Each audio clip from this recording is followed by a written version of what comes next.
So the BAFTAs happened. It's an award. And here we have white actor whose name I actually don't know because I just learned about him today. And Michael B. Jordan and the cast of Sinners on the right. And this TikTok I want to show you to understand the story, and then we'll talk about it. The BAFTA Awards, Delroy Lindo and Michael B. Jordan were called the N-word by John Davidson. Delroy and I are delighted to be presenting the first BAFTA of the night for a vital part of movie making. We're here to celebrate. So just so you understand, he has Tourette's. He's in the audience. The men are presenting, and then he yells the hard ER. Okay, and he says it's part of his Tourette's. But let's continue the TikTok. John Davidson himself is a person who has Tourette syndrome, and a movie that he was a part of was nominated for an award today. And I understand that Tourette's, there's involuntary tics, and being vocal can be one of them. But upon all my research and upon everything I do know about it, racial slurs make up the lowest percentage of words that would be used and or said in a tic. That's neither here nor there. You can't control someone's disability. And as someone who has a brother with special needs, I truly understand the need to make space and hold space for people with disabilities when it comes to them participating in things and not being exclusionary.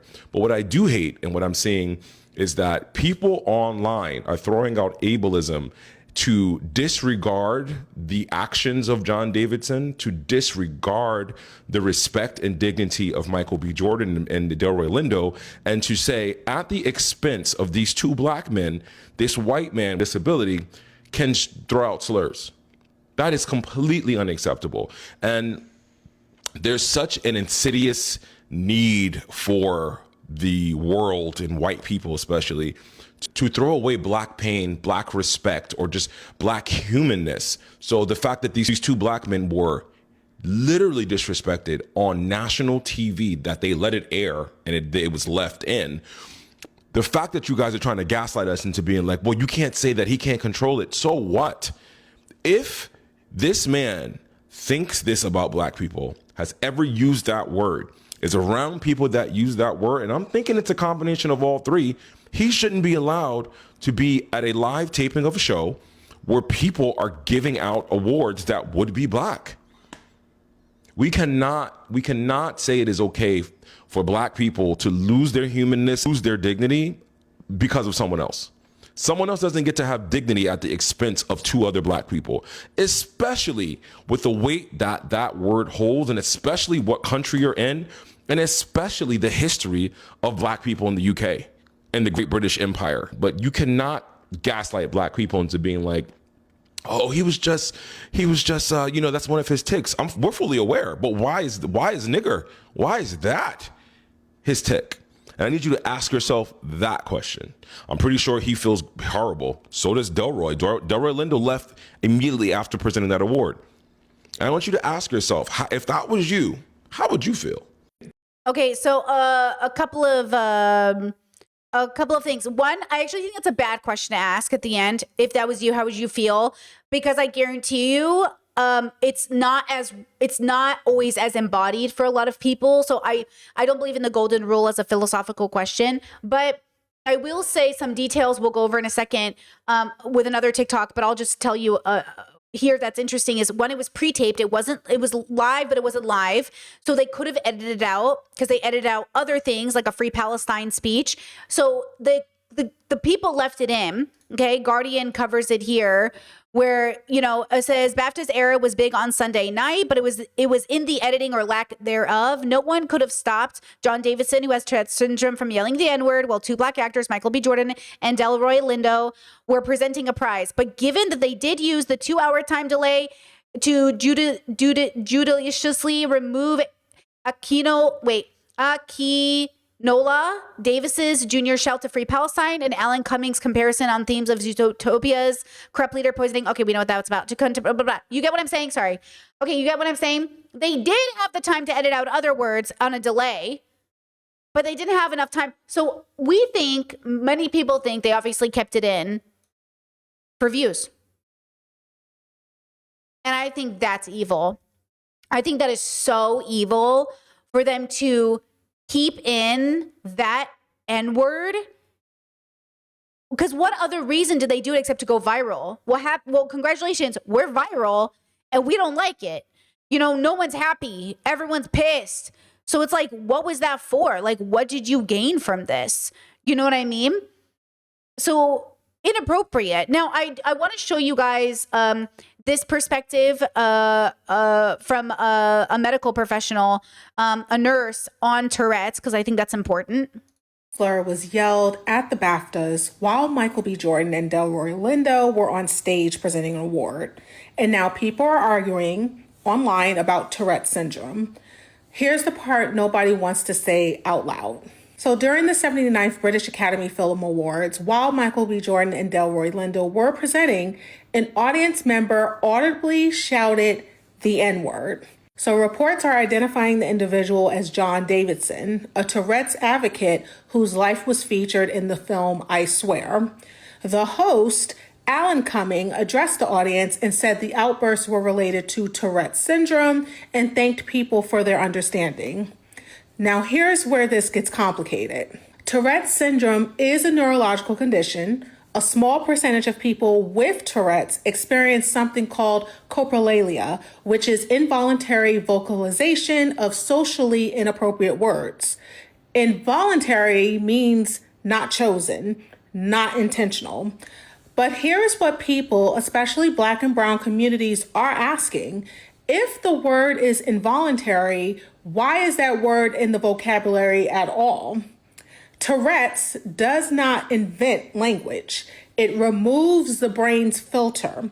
It does not create new words out of thin air. Research shows that coprolalia tends to latch onto words that are culturally taboo or emotionally charged. The more forbidden a word is in society, the more likely it is to become a tic in severe cases. That does not erase the impact. Because that word is not just profanity, it carries generations of violence and humiliation. So two things can be true at the same time. Tourette's is real, coprolalia is real, and hearing that slur directed at two Black men on a global stage is very harmful. Explaining the neurological mechanism does not automatically resolve the racial harm. So this is not about canceling someone with a disability. It is about understanding that disability and racial trauma can collide in very uncomfortable ways. If we are serious about equity, we have to hold space for both. And that takes more maturity than social media usually allows. Well, okay, so I think this is really important. I really appreciated her explanation because from my understanding of Tourette's, it has nothing to do with what's in your vocabulary. It has nothing to do with what's normal for you. Not to bring up Ethan Klein, because God knows we're all very upset with him and his actions lately, but his Tourette's often gets mistaken for like drug use. And this is a part of ableism. He does form new tics. Like a lot of people think he's making fun of people, but it's his Tourette's. His Tourette's are not, like vocal stems the way other people's are. His are movements. So he'll move, he'll twitch, he's been doing this cough thing lately that people keep associating with like drugs or something, but I think that's ableism. And so, and also like I will say I'm very sensitive to this topic as an autistic person because I know how much effort I go into masking, into like having thoughts of like, especially with my dyspraxia, like, don't do this, don't drop this glass. I do this thing where I go, don't drop the glass, don't drop a glass, don't drop a glass. And because I say it to myself, I end up dropping the glass. And I'm like, the fuck? And so like, I don't have Tourette's, but when I relate it to my own brain and it's, the stimming or repeating or mimicking people or the things that I do, the first thought I had, guys, when I saw this story, it was an ableist thought. The first thought I had was he shouldn't be in public. How horrible am I? That's literally what I thought. I thought, if I was him, I just wouldn't be in public. That's so ableist of me. And I did. I was like, he should be put away, but not literally. But I was like, oh my God, the first thought I had is like, I just wouldn't be in public. And I think that's such an impulse to want to make people comfortable and want to make people feel safe. And I think that's where it comes from. It doesn't come from a disgust response. It comes from a desire to say, like, I don't want to ruin someone's night. But also, like, that's the problem. Your existence doesn't ruin my night. And your existence really was fucked up. Like that not your existence, but what you said was really fucked up. And it sucks. So I was wondering, like, maybe there were ways, because I love the way that she said we have to accept both were hurtful, that yes, he said something that was hurtful, but didn't mean it. And yes, it was still impactful. Like, it was still the hard ER. It was still very loud. It was still obnoxious. It was still on TV. It was still in front of all those people. And look how graceful everybody was to him. And that's the other part of it. Like, dude, being graceful on the first time, for sure. The second time, okay. The third and fourth and fifth time, look, okay, like, that's going to be hard for anybody, right? That's going to be really hard for anybody to stay calm. And they were very, like, you know, just to watch it again. If you syndrome here, watch their faces, because they were very like For a vital part of movie making. We're here to like they just, you know. And so there was, like, either they deeply understood or somebody had told them, or there was an awareness, or maybe they were just playing it cool in general. But I thought the response was good. I thought it was like, I'm thinking it's coming from a kind place, probably. But more than that, I think there can be a question we can have. And I do think it's understandable that it's very hurtful, right? It's understandable that it's very hurtful. You remember that girl who was who was like a streamer or something, and she would do that all the time, like the N-word and stuff. I do call into question the ethics of being live. If I remember correctly, the girl I'm thinking about, I don't remember her name. I believe she started putting out pre-recorded content for that reason and started making sure that her clips didn't have any slurs. But I think there was a time where she tried to be a live streamer, and she realized, like, people were just focused on the N-word or just focused on the slurs, and she didn't want that to be her brand. But people are obsessed with it. They're obsessed with the taboo. Look, you can't just tell people, oh yeah, Sweet Anita, I think that was her name, chat. I think you might be right. Look, I do think there's a PDA, a general PDA that exists in people's brains separate from autism, where when you tell people not to do something, they're just like, oh, I got to do it now. I got to do it. We can't just tell people not to do something. We have to explain to people why it is hurtful, why it is unnecessary, why it's not just the sound you're saying, because at the end of the day, words are a construct. It's the power behind a word, and how language is this really amazing tool to uplift people or to oppress people. And you have so much power in how you verbalize and communicate that it's really important we instill in children a deep understanding of how much power they have. Because I know, like, here in Croatia, you're not allowed to put the swastika anywhere, but there's been some construction in around our area, and the like, sometimes if someone's moving in or there's construction, they'll put like cardboard in the elevators, you know, to save the elevator from being impacted or damaged.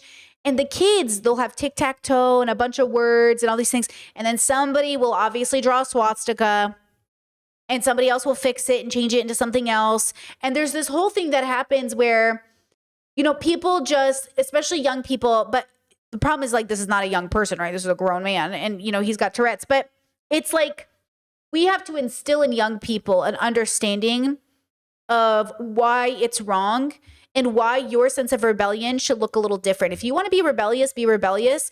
Find a way to be rebellious that doesn't come at the expense of minorities. But you have to understand, and I think we do, that if you tell a certain kind of kid grown up in a certain kind of world, right, that, like, you have no power and you're small and you're stupid and I'm big and I'm strong, that kid's about to find a rebellion in a multitude of ways. You know, this recent case that's going viral with the 11-year-old who shot his dad dead over Nintendo, basically, like, they want to try him as an adult. I actually think society should bear the burden of children doing violent crimes. Like, if your 11-year-old shoots you dead, you can't try him as an adult. You have to try him as a kid and accept that children are doing these things. You need to accept that we're raising our children so poorly. We are so mentally health unaware that 11-year-olds are choosing to pick up guns and kill their parents. $10 says he grew up in adult culture with guns. He grew up in a conservative home. He probably grew up in a bubble. Where'd he even get that gun? Where'd he even get the gun? Okay, so when we have these conversations, we act like this 11-year-old just out of nowhere, right? Like we are failing our children, okay? Now, I also think because we fail our children, we fail our adults. So then the adults grow up and they can hold no medical nuance, which is why I liked this nurse's TikTok, because she explained the nuance between those two intersections, and she explained that both things can be true. It's a very hurtful word. It's disgusting in 99.9% of the contexts. I mean, 100% of the context, really. But given the situation, the word is still hurtful. But because we have a medical situation, our brain can process it a little differently, hopefully, which is why I think people are being so nice to him. But where is the apology? Apparently, hold on, let me look for an update. Apparently, hold on, we have not gotten an apology yet. Where is the apology? So hold on, because I definitely think there needs to be a huge apology, right? I'm still not seeing one. Does anybody have an update on this that you saw? I cannot for the life of me find the apology. So that's what I'm waiting for. Like you 100% have to apologize. You cannot act like, oh, I just have Tourette's. Tee. No, you have to apologize. You have to, right? And you have to apologize multiple times. Like every time your tic says a slur, you should apologize. And if you know what I'm saying, because that's really bad. Okay, one more TikTok, and then we'll double, triple check that the apology still hasn't come through. Okay. This comes off, but disability cannot be used to excuse racism. And y'all will not. I don't care how this comes off, but disability cannot be used to excuse racism. And y'all will not gaslight Black people into thinking otherwise. Tonight was the BAFTAs, and even though it was not live streamed, it was being broadcast in the UK, where John Davidson, who has Tourette's, who is a Tourette's campaigner, blurted the N-word with the hard ER to Michael B. Jordan and Delroy Lindo while they're presenting the first award of the night. You can hear the gas in the audience. You can see Michael and Delroy try to keep it together. The BAFTA chose to keep this in the broadcast instead of edit it out. You then had Alan Cumming immediately coming out after trying to diffuse the situation, saying that this is what happens with people with Tourette's. Some things happen. But I'm sorry, racism should not be happening. I know people are going to say, oh, well, disability will make you say things you don't mean. And why are you surprised that this happens in the UK, the OG colonizer? To have these two Black men who have lived through so much in this world, especially Delroy, he's in his 70s, to be in an industry event where your project is nominated, where you're presenting, and you hear that from the audience, God only knows what's going through their mind. During freaking Black History Month, I hate this for them. The BAFTAs or Davidson have not put out an apology since this happened. This award season has already been rough for the Center's camp, especially when it comes to the snubs and people making memes out of them. Now you have this situation. And y'all give the Black people a break. I don't care how this comes off, but disability. According to the comment section, people said he was also yelling out during the broadcast multiple times and at other events has excused himself for his tics. And I will say, I think the part that's going to be hard for people to process is how is it racism if he didn't intend to do it? And I think the point we're supposed to say is that, and I have one more story. I want to connect with this story about using slurs that I think is really important. Only it's about the F slur. And this coincides with our conversation we've been having over the B slur. Too many men are very empowered to call women the B slur, especially liberal men. And I'm kind of like, hey, words mean things. And though I would love to live in a world where we could all say words and they don't mean things, or if we use a word, we could all guess if you were really racist when you said it or really misogynistic when you said it. We don't know each other like that. And, we can't trust anything at this point because everyone's a little suspicious in a way. So I think what's going to be hard for people is to understand why, especially Black communities, are so strict about the hard ER, especially like so strict about it, especially in this administration, in this America with everything happening. You know what I'm saying? Yeah, chat says not in Trump's America. Not Trump's America. That was the same way like a lot of our communities feel about slurs. It's like, listen, okay? In Trump's America, you guys are way too happy to be bigoted and way too open with it and way too fucking dangerous. I mean, we're talking about camps. People are openly talking about, they are literally openly kidnapping people off the streets. Like, way too much evil shit is happening for us to be casual about who's saying slurs. So I think we need an apology. That's first and foremost. And I'm not seeing BAFTA awards apology. Let me see. BBC and BAFTA apologized. The host, Alan Cumming, apologized. The producers say they didn't hear the N-word slur as working in a truck. They didn't hear it. I call bullshit. Let's see. They apologize for not editing it out. I think they did it on purpose to go viral. I do. I think this was like a fucking, they just wanted their fucking little 2 minutes. I'm not seeing an official, yeah, I'm still, let me see. BBC apologized. I'm not seeing he apologized. I'm still not seeing it in any of these things. Yeah, I'm not saying that he specifically, he could just be, maybe he's sheltering, maybe he's embarrassed or something. But that's the problem is like, why are you, like, here, okay, he should feel embarrassed, but the feeling that those two men are probably feeling, hearing it said at them while they were speaking, it's a very internalized, I assume, I'm projecting, because I would try to imagine, you know, I'm assuming I would feel like the feelings I am feeling trump your embarrassment. And because you did the bad, your embarrassment, though valid, should be like the worst feeling you feel is embarrassed. The feeling these two men could be feeling is a threat, fear, disgust, trauma, trigger. Like they could be feeling so many other things compounded. So you have to make the effort. So if he's hiding, if he's like, oh, I'm too embarrassed, I'm too anxious to come out and say something, well, you better say something, homie. You know, so I'm waiting for that. I don't know if we're going to get an updated apology on that. Okay, one more TikTok I want to show you that kind of brings this all together. This is a totally different, it's the same conversation, completely different context. Okay, we're going into Stavros's world, very humor, very like, it's a call-in show. You guys know him, he's a comedian. Okay, and so this is like, this is a different energy, right? But same topic. What are your thoughts? And we've been together for almost a decade, married a couple of years.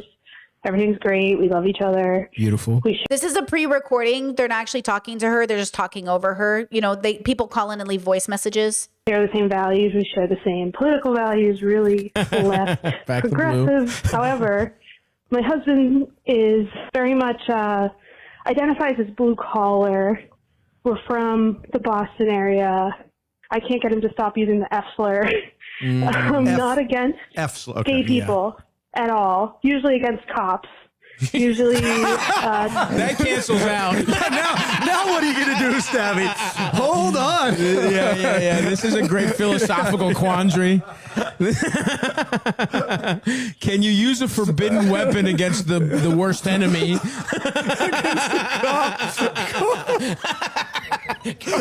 I'm ready to go. Permission granted. Like, I think it has to be like he's from Boston. He's from Boston. It sounds like he was like a teen in the 90s. So it sounds like this guy. Listen, I get it, and believe me, I grew up in Baltimore in the 90s. He also works with a bunch of blue collar kind of guys. She lets it go right there. With a bunch of these. Okay, so like, this goes back to the conversation we had with Tourette and everybody else about the alleged white guy who ended up being black, apparently, calling the ICE agent a house N-word, right? And allegedly that guy ended up being black, which we thought was true, but still the fact that people thought he was white and then gave him permission to say it because, oh, the ICE agents that are black are, you know, this conversation goes back down to adults being unable to agree on the construct of language and the meaning behind it. Should we, as grown-up adults, be using these words, names, or insults to send our message? I've Had It podcast. I can't really listen to them because they're so busy calling people names. I'm like, can we get serious? Like, I need serious reporting here. I'm just sick of it. Like Tweedledum and Tweedledee, and they come up with names for all the politicians. Like, I'm so tired of adults not having real conversations on people are dying. And you're busy coming up with funny names to call politicians. Now, they might say, but Brittany, people are dying. Who cares if I make fun of them? It's not about that. I'm saying things are too damn serious for you to be out here spending any of your time being funny. Okay, focus. Kyle Klitsky calling Mace the B word, right? It's like, we need to stop. Okay? We need to stop. Now, okay, so I will say, I not only think that and again, I think this is different because I do think this is the part that especially bigots won't understand, which almost makes me hesitate to say it. But, in safe company, a lot of us, okay, use slurs for our communities, depending on the community you're a part of, maybe the F slur, in a safe, closed space in which we are all safe, okay? It's when somebody comes in or somebody feels entitled to saying a word, like, I feel like I don't know that you're safe enough to be using that word as an insult against somebody we hate, because now you're equating. Now, what does that have to do with, what does it have to do? I don't think you should be able to say the F slur at a cop. Like, in the sense that especially if you're not gay, but like, I don't think that makes sense. It doesn't make sense to me. Like, it doesn't make sense to me if it's, a gay cop versus gay activist, we can have a conversation.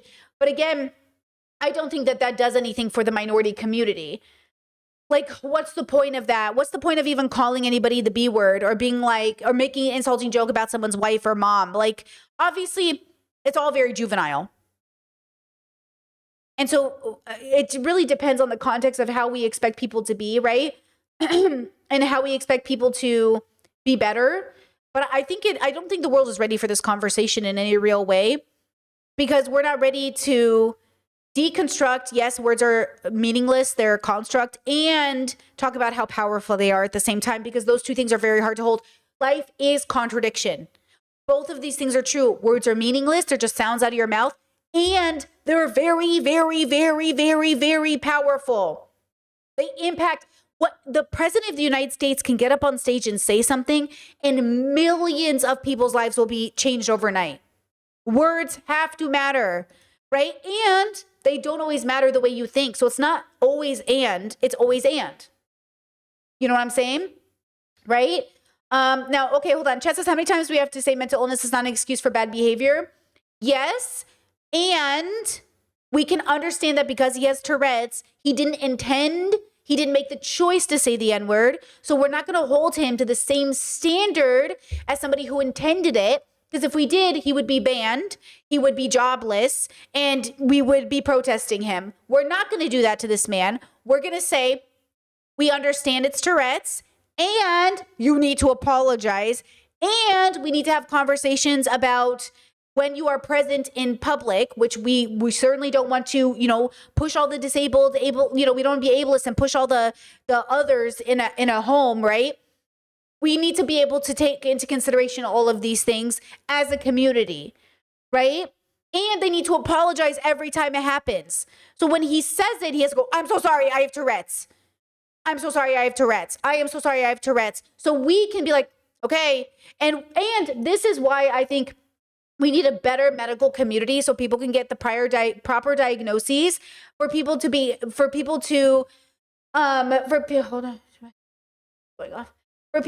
the help that they need. Because again, it's going to be worse on people who are self-identifying, because people are going to be like, oh, you're just making up that self-identifier to say the N-word, right? So we need to be able to get people to say, I have a diagnosis, I'm so sorry. And we need a medical community that is actually caring about its patients. Guys, too much of the world is fucked up for this to be an easy answer. But obviously the direction we want to go in is deep understanding, and not just for the person who's disabled, for everybody involved. Because you don't have to be disabled to be a victim. You don't have to be a marginalized community to feel attacked, right? And in this case, it really is minority on minority crime in a different kind of capacity, right? So we have to be very, very careful. We have to care. Like, I want to see that he cares. I want to see that he says, I am so sorry. I just feel John Davidson, ouch, that really hurt my ears. Sorry. To say that I'm really sorry. I cannot believe I did this. himself is a person. It's not my intention. Sorry, hold on. I'm trying to find it. All of these things. Hold on. I'm just double checking, triple checking one more time. I'm still not seeing an apology. I was just kind of hoping he would have one. Because he is an advocate. He's an activist. I was kind of hoping he'd be, hold on, let me see. It doesn't seem to, does he have a big following? Is this him? Is this the guy? I don't know. He doesn't seem to have, who is he? Everyone is saying like he's an ad, but like, who is he? I don't know. I'm not seeing a lot on him. This Reddit is saying it's weird. People are trying to turn the Davidson Tourette's outburst into a hate crime. It's like they're not trying to turn it into a hate crime. It's not cancel culture. They're trying to say like, can I get a respectful apology? You know what I mean? Sorry, guys. I didn't mean the sound to go off. I was trying to get through this TikTok. Sorry. But you know what I mean? Like, if he is an activist, right, chat? If he's an activist, talking to the public is his job. If he's an activist, he knows he does this. This isn't his first time. Then he should have a script ready to go when it happens to explain to people what happened. Do you know what I'm saying? That's what I'm waiting for. I'm like, hey, where is your apology? Like, where's your awareness? And then I'm like, well, is this guy even famous? This is the first time I'm ever hearing of him. He's a random Scottish guy with Tourette's that the BBC did a documentary on a decade ago in the movies. And the movie, I swear, is about him. Oh, interesting. Okay, well, I feel like a lot got, how do I say this? A lot got, the ball got dropped here. 54 years old and you don't have a script ready to go? Do you know what I'm saying? He's 54. You don't have a script ready to go to let people know, like, hey, bros, my bad. This seems crazy. Where's your due diligence, sir? You know? So he's really got to figure that out, you know?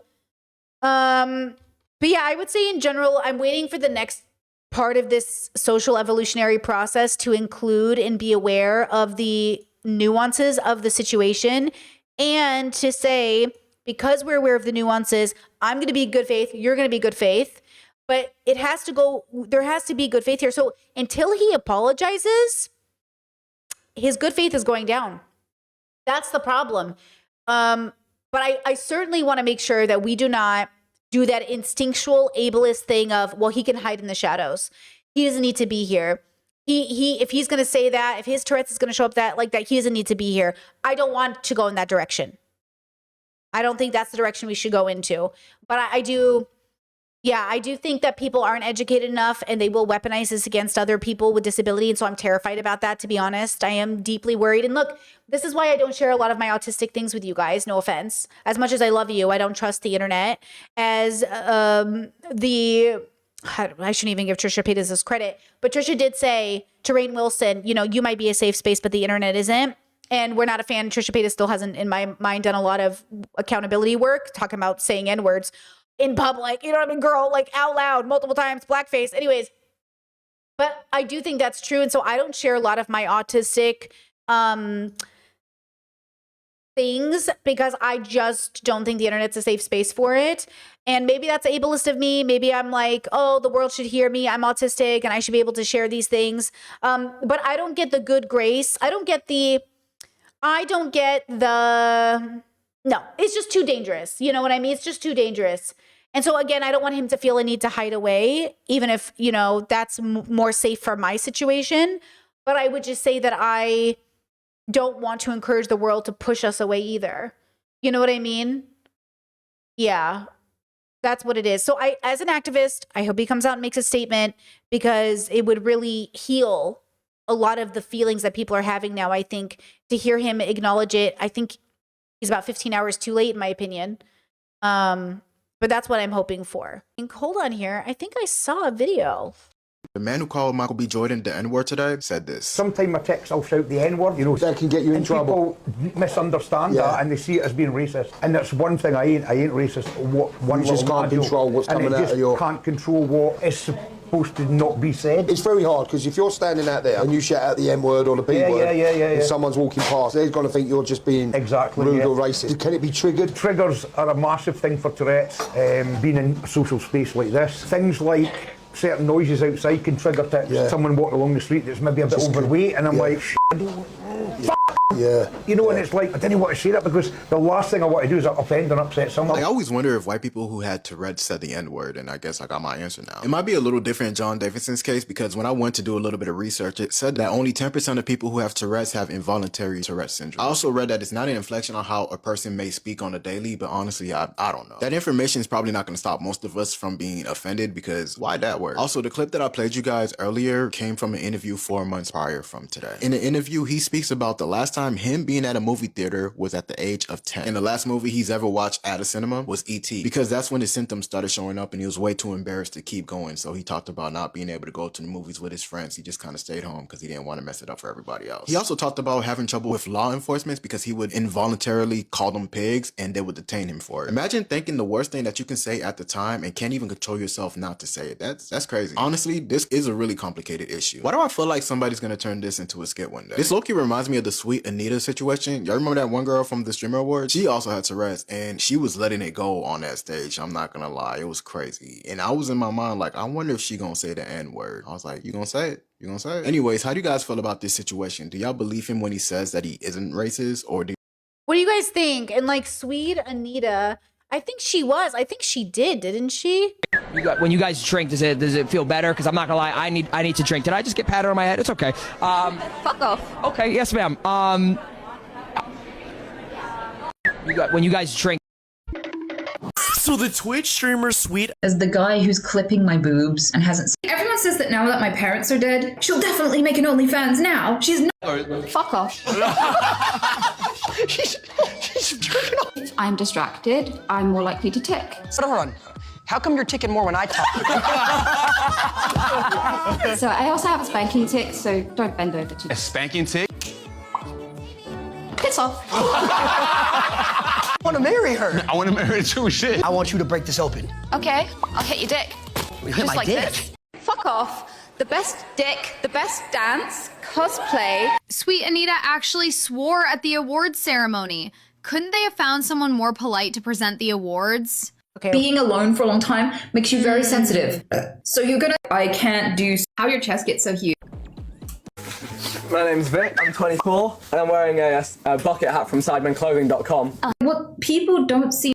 Yeah, it's hard to say. It is really a difficult position to like not it's hard not to be ableist and say like don't be in public.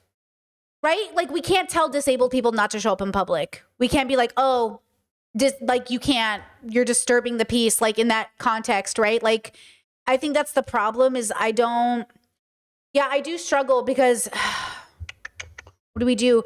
The society isn't well enough. Like we're not mature enough or healthy enough to really understand the context. And I do think it is reasonable for some of us to wonder if these people are getting away with something a little bit. I do think there's something fair in that where even I'm like, I don't know, girl, like, and also, I don't know, like, that's struggle. See, I don't know. I can't read their minds, so I don't want to assume for them. But sometimes I do think, like, okay, hold on. You know what this reminds me of? Called the Subway Queen online after a video showed how she handled a tense conflict on a subway train. According to the widely shared clip, the woman got into a verbal clash. This looks like AI to me, and I still kind of believe it is, but people are saying it's not AI, but how is this video not AI? With several other girls on a subway car. The group insulted and pushed her, and because they outnumbered her, she did not fight back. When the train reached a stop, it just says breaking news, but there's no actual news agency. Like, what news is covering this? And I tried to look it up, and I couldn't find it. Is this NYC News? Is this real? She stepped off the car early and waited on the platform while the others stayed inside and continued to mock her. Just as the train doors were about to close, the girls shouted the N-word to the girls in the carriage. The girls inside the car became very angry, hitting and pulling at the doors as they tried to reach her. The woman then walked away and even waved as the train left. The video spread quickly on social media. Some viewers praised her timing and called her clever for avoiding a physical fight. They gave her the nickname Subway Queen. Others criticized her for using a racial slur and said it was offensive and harmful. The woman later responded online saying she does not hate anyone and that her word choice was about the conflict, not race. She added that she had dated a black boyfriend in high school. The debate continues, with many asking whether her actions were smart, self-defense, or crossed a line. What are all these TikToks? Now, hold on. I did find some people who, where is it?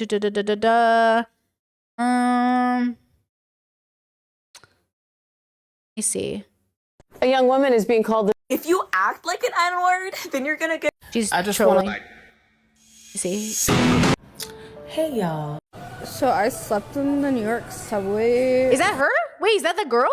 For a year. Is this her? Oh, it turns out that the subway queen, you know, the white people. The fact that the subway queen is a white woman who harassed a Hispanic man and 3 black women defended him, and the white woman called them the hardy R, and then I'm seeing a Yeah, that's what it was. So, okay, some guy, I don't know who it was, one of the guys I watched, maybe it was him. Peace. Child marriage is legal.